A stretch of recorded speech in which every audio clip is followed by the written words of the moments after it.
আমাদের সবার একটা জানা আছে যে রাসূল সাল্লাল্লাহু আলাইহি ওয়াসাল্লাম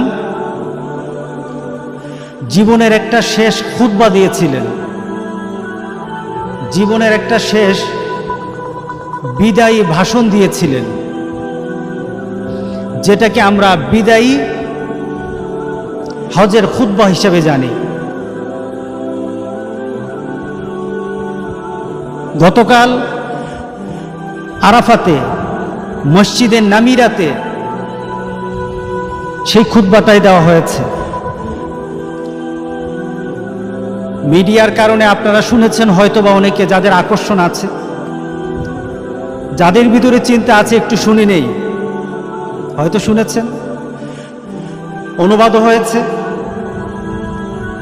আপনার ভিতরে হয়তো একটা ভাবনা সৃষ্টি হয়েছে যে আমি যে খুতবাটা শুনছি, যে খুতবা দেওয়া হচ্ছে, এটা আরাফাতের ময়দান থেকে দেওয়া হচ্ছে। ভিতরে হয়তো একটা জাগ্রত করেছেন একটা মানসিকতা শুনতে শুনতে, আর হয়তো মনের অজান্তে আল্লাহর কাছে বলেছেন, নিজে একটা নিবেদন করেছেন, মাবুদ রব্বুল আলামিন, এবছর হয়তো তুমি সবাইকে সেখানে যাওয়ার তৌফিক দাও নাই, আগামীতে যদি সবাইকে নাও, যাদেরকে নিবা তুমি আমাকে নসিব করে দিও। আপনার ভিতরে চেতনা হয়তো সৃষ্টি হতে পারে। যদি চেতনা নিয়ে আল্লাহর কাছে, ভাবনা নিয়ে আল্লাহর কাছে, চাহিদা নিয়ে আল্লাহর কাছে চাইতে পারেন, রব্বুল আলামিনের ক্ষমতা আছে কিনা আমাদেরকে দেওয়ার? আলহামদুলিল্লাহ। আপনি যেতে পারলেন না, ভিতরে ভিতরে শুধু চিন্তাই ছিল, যদি যেতে পারতাম, যেতে পারতাম, যেতে পারলেন না। ওই রবের কাছেই শুধু সুযোগ আছে, কাল হাসরের দিন হয়তো আপনার চিন্তার কারণে হাজীদের মর্যাদা দিয়ে আল্লাহ সুবহানাহু ওয়া তাআলা হাসরের ময়দানে আপনাকে উঠিয়ে দিবেন। আপনার চিন্তার বিষয়, আপনার ভাবনার বিষয়, কি চিন্তা করছেন? আজকে আমি আপনাদের কাছে নতুন কিছু কথা মনে হবে নতুন, কিন্তু সবাই জানি যে একটা ভাষণ আছে, রাসূল সাল্লাল্লাহু আলাইহি সাল্লামের বিদায়ের হজের ভাষণ আছে, সবাই জানেন না? বিদায় হজের পরে আর রাসূল সাল্লাল্লাহু আলাইহি সাল্লাম মানুষের জন্য, উম্মতের জন্য আর কথা বলে নাই। রাসূল সাল্লাল্লাহু আলাইহি সাল্লাম শেষ কথা বলে গেলেন। এই কথাগুলি আমাদের যদি জানা থাকে, আমি তো মনে করি আমাদের দিলটা বড় হয়ে যাবে, আমি তো মনে করি আমাদের জ্ঞানের পরিধি বেড়ে যাবে, আমি তো মনে করি নিজেকে প্রস্তুত করা জান্নাতের জন্য সহজ হয়ে যাবে ইনশাআল্লাহ। বলি, কি বলেন? জানা দরকার আছে কিনা বলেন? সে আরাফাতের ময়দানে যে আলেম কথা বলেছেন, তার একটা অংশ ছিল রাসূল সাল্লাল্লাহু আলাইহি সাল্লামের বিদায় হজের ভাষণটার কথা ছিল। সেও হাজীদের সামনে যখন কথা বলে, তখন রাসূল সাল্লাল্লাহু আলাইহি সাল্লামের বিদায় হজের ভাষণ ছাড়া কথা বলতে পারে নাই। সুতরাং আজকে আমাদেরকে সেই রাসূলের বিদায় হজের ভাষণটা জানা দরকার আছে কিনা? আজকে ইনশাআল্লাহ জানাবো, সংক্ষিপ্তকারে জানিয়ে দেব। একটু মিলিয়ে দেন আজকের দিনটা আর রাসূল সাল্লাল্লাহু আলাইহি সাল্লাম যেদিন খুতবা দিয়েছেন সেই দিনটা একটু মিলাই দেখবেন, বড় হয়ে যাবে মনটা। রাসূল সাল্লাল্লাহু আলাইহি সাল্লাম হিজরি 10ম সালে শেষ হজ পালন করেন। রাসূল সাল্লাল্লাহু আলাইহি সাল্লাম যে বিদায়ী ভাষণ দিয়েছিলেন, সে বিদায়ের ভাষণের বারের নাম ছিল জুমাবার। আজকে কি বার? আজকে কি বার? সেই যে ভাষণ দিয়েছিল, এটা জিলহজ মাসের 9 তারিখ ছিল। জিলহজ মাসের 9 তারিখ। আজকে কয় তারিখ? আজকে কয় তারিখ? সুবহানাল্লাহ। জুমাও মিলে গেছে, 9 তারিখও মিলে গেছে। আজকে সেই রাসূলের কথাগুলি আপনাদের কাছে শোনাতে চাই।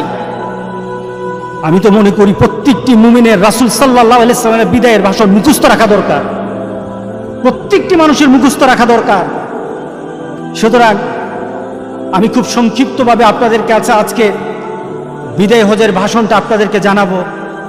আল্লাহ যেন আপনাদের সবাইকে শোনার বুঝার তৌফিক দান করে দেয়। রাসূল সাল্লাল্লাহু আলাইহি সাল্লাম শুক্রবার দিন ছিল, জুমাবার ছিল, 9 জিলহজ। ওনার যে উষ্টটি ছিল, উট ছিল, উটের নাম ছিল কাসওয়া। রাসূল সাল্লাল্লাহু আলাইহি সাল্লাম এটার মধ্যে আরোহণ করলেন।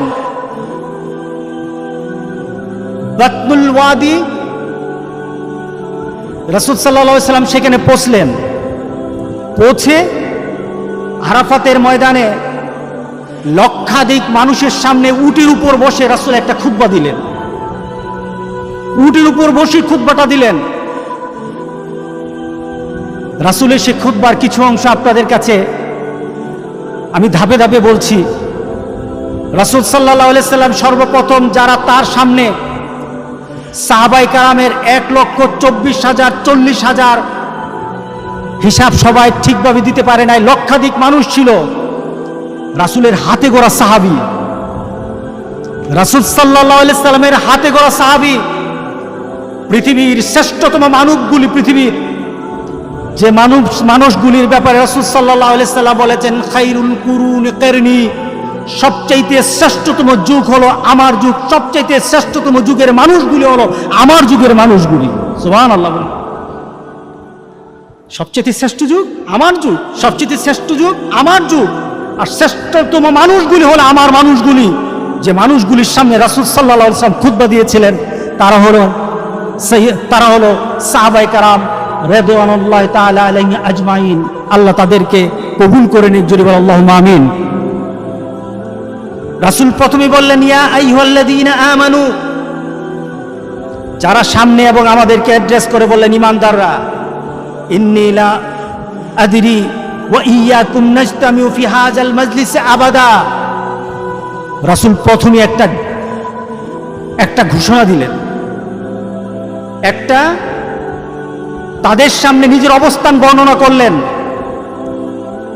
ও মুসলমান, আমি জানি না এই বৎসরের পর আমি আর তোমরা এই জায়গায় এক হতে পারবো কিনা।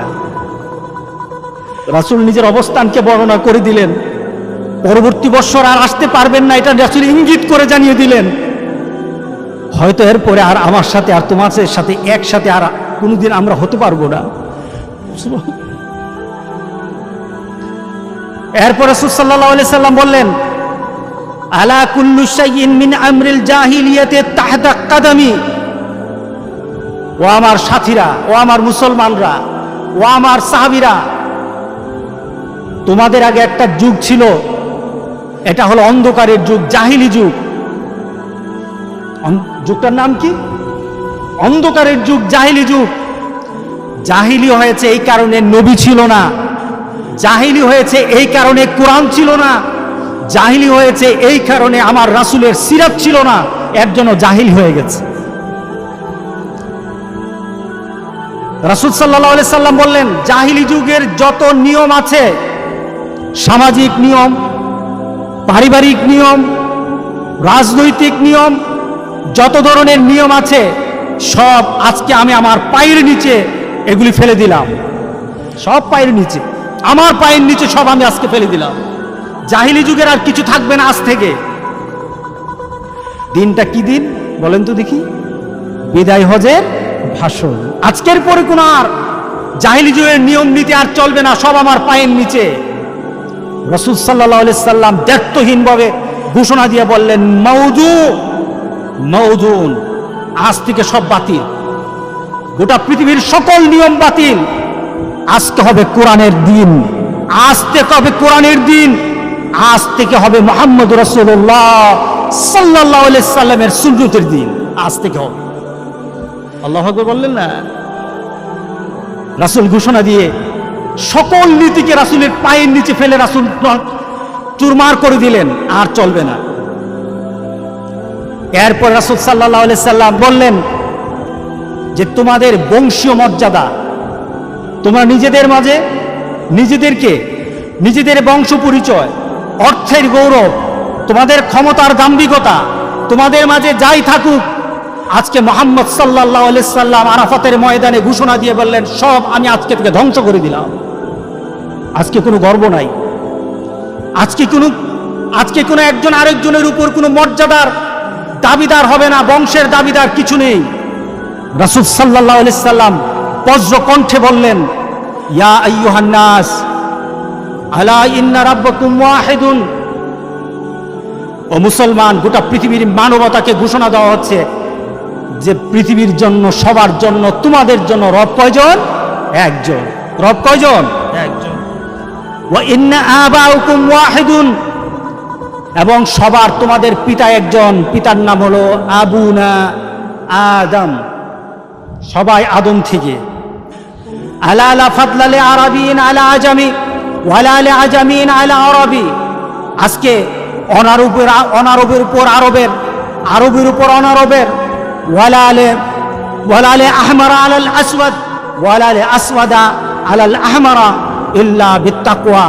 আজকে অনারবের উপর আরবের, আরবের উপর অনারবের, লালের কালোর উপর লালের, লালের উপর কালোর কোনো ধরনের কোনো একজনের এই কারণে মর্যাদা হবে না। একজনের বাড়ি সৌদিতে, তার মর্যাদা বেশি, আরেকজনের বাড়ি বাংলাদেশ, তার